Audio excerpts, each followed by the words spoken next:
किसान भाइयों नमस्कार। भारत सरकार के कृषि मंत्रालय के कार्यक्रम कृषि दर्शन में आप सभी का स्वागत है। अभी हम बात कर रहे हैं मृदा स्वास्थ्य की।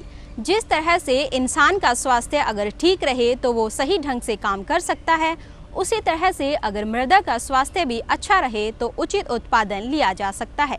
इस विषय पर चर्चा करने के लिए हमारे साथ मौजूद हैं रणजीत सिंह राठौड़, राज्य विपणन प्रबंधक क्रबको जयपुर। किसान भाइयों नमस्कार। आज का जो विषय हमारा यह है किसान भाइयों कि भूमि की या मिट्टी की जांच करवाना क्यों आवश्यक है। आप सभी लोग किसान बंधु जानते हो कि भूमि मिट्टी ही ऐसी चीज़ है जिसमें हमारा फसल का उत्पादन होता है। अगर हमारी भूमि अच्छी होगी, उसमें सब कुछ तत्व होंगे तो हमारा उत्पादन अच्छा होगा।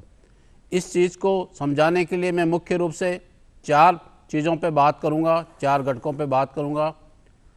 वो इस प्रकार है। पहली चीज़ है भूमि का पीएच। हर भूमि में मृदा में पीएच का एक बहुत बड़ा महत्व है।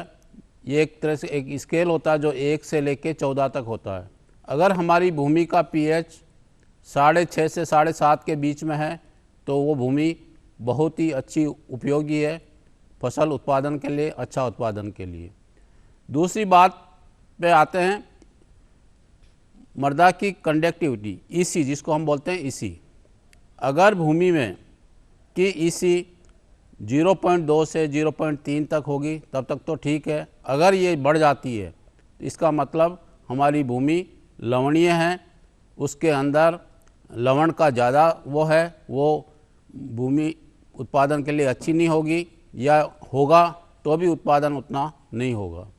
तीसरी जो बात मैं करना चाहूँगा कि भूमि में ऑर्गेनिक कार्बन कितना है। किसान भाइयों, ऑर्गेनिक कार्बन या जिसको हम कार्बनिक तत्व बोलते हैं, उसका भूमि में होना बहुत ही महत्वपूर्ण है। सामान्य भारत की भूमियों में या राजस्थान की भूमियों में दिन पर दिन ऑर्गेनिक मैटर कम होता जा रहा है, जिससे हमारा उत्पादन पर इफेक्ट पड़ रहा है। अगर हमारी भूमि का 0.5 से अगर 1-1.5% तक होता है तो हमारी भूमि अच्छा उत्पादन के लिए तैयार है, मतलब उसमें अच्छा उत्पादन हो सकता है।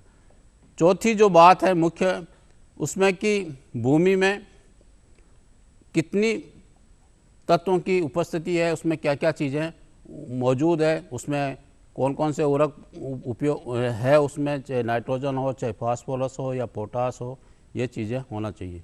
विशेष रूप से अगर उनका अलग अलग अगर अपन उसको देखते हैं तो उसके बाद ही हम मिट्टी का जांच करवाना बहुत आवश्यक है। अब मैं पीएच की बात करता हूँ। अगर भूमि में पीएच की अगर मात्रा अगर 7 से कम होगा, 3 होगा या 4 होगा, इसका मतलब है ज़मीन में अम्लीयता ज़्यादा है, अम्ल ज़्यादा है। उसमें क्या तत्व तो होगा लेकिन वो काम नहीं करेगा, वो नुकसान करेगा। अगर भूमि में पीएच की मात्रा 7 से ऊपर होगी, मतलब 8, 9, 10 होगी, तो वो भूमि हमारी लवणीय है, मतलब उसके अंदर इतना नमक है कि वो उत्पादन नहीं दे सकती। अगर पौधे लगेंगे तो भी वो छोटे रहेंगे, पत्तियां छोटी होगी, जड़ें विकसित नहीं होगी, फल ज़्यादा नहीं आएंगे। इसको भी हम सुधार करने के लिए किस प्रकार हम काम कर सकते हैं, ये जब भी कर सकते हैं जब हमारी मिट्टी की जांच होगी। मिट्टी की जांच में हमें पता लगेगा कि हमारी भूमि का पीएच कम है या ज़्यादा है। अगर कम है उसको हम चूना, जैसे अगर अम्लीय भूमि है, पीएच 7 से कम है, तो हम चूने का उपयोग करके भूमि को सुधार सकते हैं। अगर उसका पीएच ज़्यादा है तो उसको जिप्सम आदि का उपयोग करके हम उसको ठीक कर सकते हैं। दूसरी बात मैंने आपको बताई थी ईसी, इलेक्ट्रिक कंडक्टिविटी। ये एक ऐसा चीज़ है कि भूमि में केवल 0.2 से लेकर 3 तक अगर कंडक्टिविटी है तो विद्युत चालकता है तो हमारी भूमि ठीक है। अगर ये 1.6 से ज़्यादा बढ़ जाती है तो भूमि हमारी बिल्कुल ख़राब होने की स्थिति में है, उसमें कुछ होना मुश्किल है, तो उसको भी हम सुधार सकते हैं, उसको ठीक कर सकते हैं। तीसरा जो घटक मैंने आपको बताया था कि ऑर्गेनिक कार्बन, आप सभी किसान भाई अच्छी तरह से जानते हैं कि ये अगर भूमि में कार्बनिक तत्व होगा, मतलब ऑर्गेनिक कार्बन होगा, कहने का तात्पर्य है अगर हमारी भूमि में कूड़ा करकट, पत्तियाँ, डंठल या जो भी अवशेष है, चाहे रसोई का अवशेष हो, किचन का हो, चाहे अपने जानवरों का जैसे मलमूत्र है, ये सारी चीज़ें अगर हमारी ज़मीन में होगी तो हमारे ज़मीन में ऑर्गेनिक मैटर अच्छा होगा, तो हमारा उत्पादन भी होगा। किसान भाइयों, क्योंकि सारा सब कुछ इस ऑर्गेनिक मैटर पे ही है।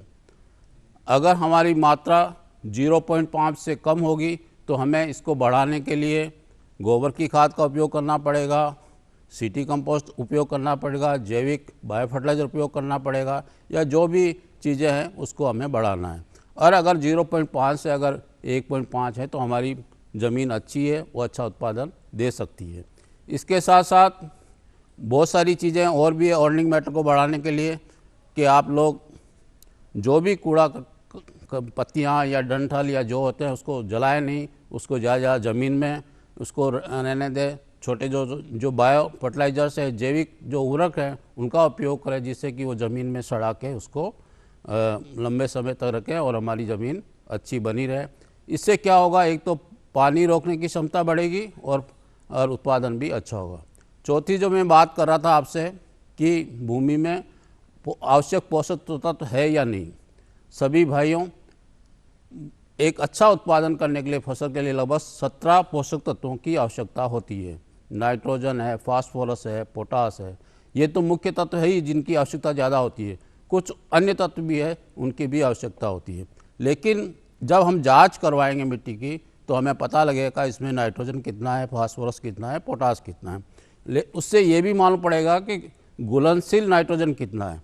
नाइट्रोजन तो मालूम है, लेकिन वो कि उपयोग होने लायक कितना है, पोटास कितने होने वाला है। इस प्रकार इन चीज़ों का अगर हम मिट्टी की जांच करवाएंगे तभी हमें पता लगेगा हमें इसको कितना डालना चाहिए। अगर हमारी ज़मीन में सब चीज़ें मौजूद है तो अननेसेसरी हम अंधाधुंध अगर अब और उर्वरक डालेंगे तो वो फ़ायदा न करके नुकसान करेगा, किसान की आर्थिक स्थिति भी बिगड़ेगी और उससे हमें कोई फ़ायदा नहीं मिलने वाला। तो इस प्रकार हम इस मिट्टी की जांच कराना बहुत अति आवश्यक है, जिससे कि हम जांच के उपरांत जो फिगर्स आंकड़े आते हैं लैब से, उसके अनुसार हमको अनुशंसा करके रासायनिक खादों का या कार्बनिक खादों का उपयोग करना चाहिए जितनी आवश्यकता हो। किसान भाइयों, जैसा कि आप वर्तमान परिस्थिति में आप देख रहे हो कि जो डीएपी खाद है, डाई अमोनियम फास्फेट है, आपको सब पता है कि भारत देश में लगभग 60% उत्पादन होता है और बाकी बाहर से आता है। लेकिन मेरा सभी किसानों से ये आग्रह है कि अगर डीएपी आपको नहीं भी मिल रहा हो तो आप चिंतित होने की आवश्यकता नहीं है, क्योंकि हमारे पास बहुत सारे एनपीके के ग्रेड्स है, जैसे 12, 32, 16 है, 10, 26, 26 है, या बहुत सारी ग्रेड्स है। इस प्रकार एसएसपी जो सिंगल सुपर फास्फेट है, एक सबसे अच्छा खाद माना जाता है। पर्टिकुलरली हम, क्योंकि आपको मालूम है कि राजस्थान में जो रॉक फॉस्फेट है सबसे ज़्यादा हमारे पास, जैसे उदयपुर एरिया में, अगर हम एसएसपी का उपयोग करेंगे तो उससे क्या होगा, आपका स्फूर्त तो मिल ही जाएगा। इसके साथ साथ एक प्लस पॉइंट और होगा, उसमें कैल्शियम भी मिलेगा आपको।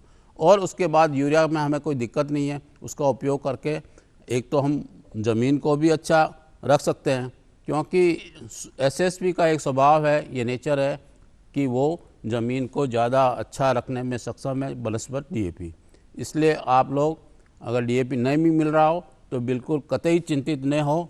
आप एनपीके कॉम्प्लेक्स सभी संस्थाओं के, यूनकर्पको के हैं, इफ्को के हैं, या अन्य कंपनियों का भी मिल रहे हैं, उनका उपयोग कर सकते हो। और एसएसपी तो हमारे पास पर्याप्त स्कंद है, सभी सहकारी संस्थाओं में भी है, निजी क्षेत्र में भी है। उसका उपयोग करें और अपना उत्पादन बढ़ाएं।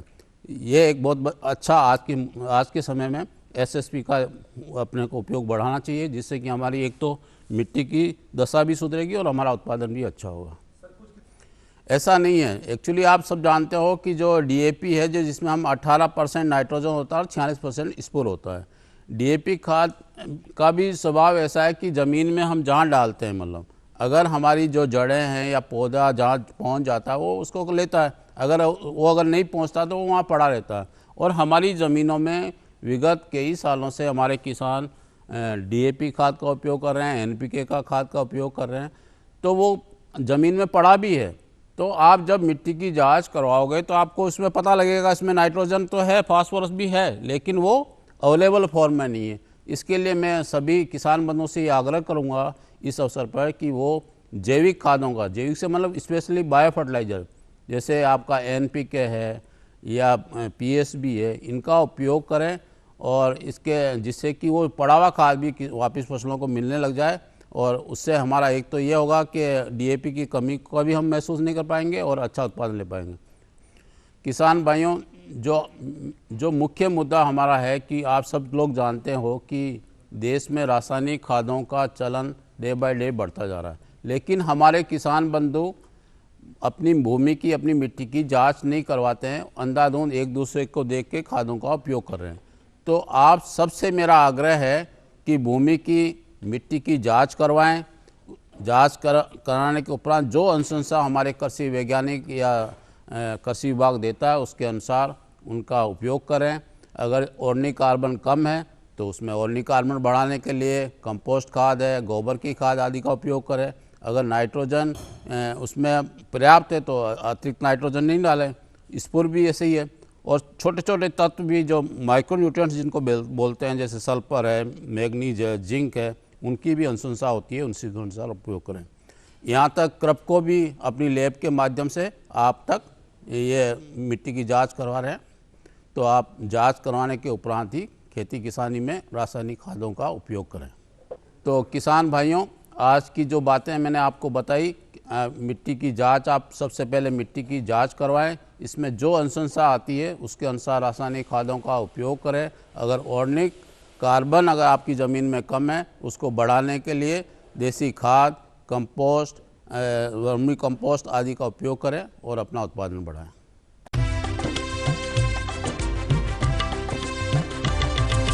सहकारिता के बल पर विकास के लिए उठे कदम, जन सहकार की ताकत लेकर आगे बढ़ते जाएं हम। जन जन ने इस क्रांति में है विश्वास जगाया, हम सब ने मिलकर विकास का परचम है फहराया। सहकारिता है अपने विकास की पहचान, नए दौर में सहकारिता ही भारत का अभिमान। कृषि मंत्रालय, भारत सरकार द्वारा जनहित में जारी। किसान साथियों, आज का कार्यक्रम आपको कैसा लगा? इस कार्यक्रम से संबंधित सुझाव देने के लिए आप हमें संपर्क कर सकते हैं। हमारा पता है कृषि दर्शन, दूरदर्शन केंद्र, झालाना डूंगरी, जयपुर। आप हमें ईमेल भी कर सकते हैं। हमारा ईमेल ID है krishidarshanjaipur@gmail.com। नमस्कार। साथ बोलो ए बी। अरे नादान, बच्चे को ABC सिखा रहा है। अरे काम धंधे की ABC तू कब सीखेगा? ये देख विज्ञापन। तेरे जैसे कृषि विज्ञान सीखे हुए युवाओं के लिए भारत सरकार के कृषि मंत्रालय ने एक योजना बनाई है, AC/ABC। AC/ABC? जी हाँ, AC/ABC यानी एग्री क्लिनिक्स और एग्री बिजनेस सेंटर। इसके तहत कृषि विज्ञान पढ़े युवाओं का चयन होने पर उन्हें मुफ्त ट्रेनिंग दी जाती है और हाँ, अपना कारोबार चलाने के लिए बैंक से लोन भी मिलता है। इसके साथ ही अगर युवा अपने इलाके के किसानों की खुशहाली के लिए उन्हें खेती बाड़ी व अपने कारोबार से जुड़ी लाभदायक जानकारी देते रहेंगे तो उन्हें लोन पर 36 से 44% तक की सब्सिडी भी मिलेगी। तब तो मैं जरूर सीखूंगा काम धंधे की ABC। शाबाश, चलो अपनाएं स्वरोजगार, खेती में हो विकास अपार।